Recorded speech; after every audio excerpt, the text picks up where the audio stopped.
Hello, my name is Dr. Tiffany Jana, and I am the CEO and founder of TMI Consulting Incorporated.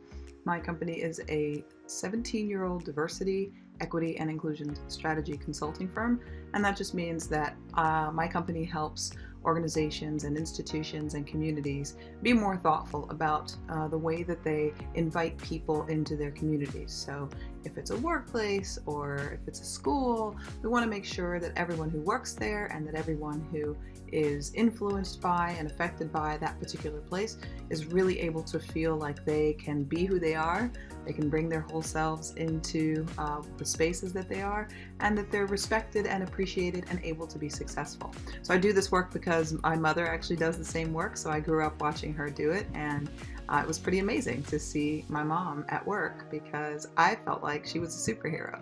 She was making it so that other people could really enjoy the work that they do every day, and I thought that that was really awesome. So I started my own company doing something similar.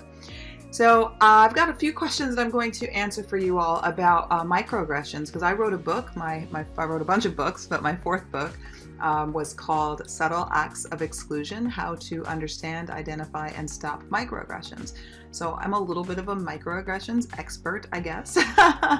And so microaggressions, or subtle acts of exclusion, as I like to call them, SAE for short.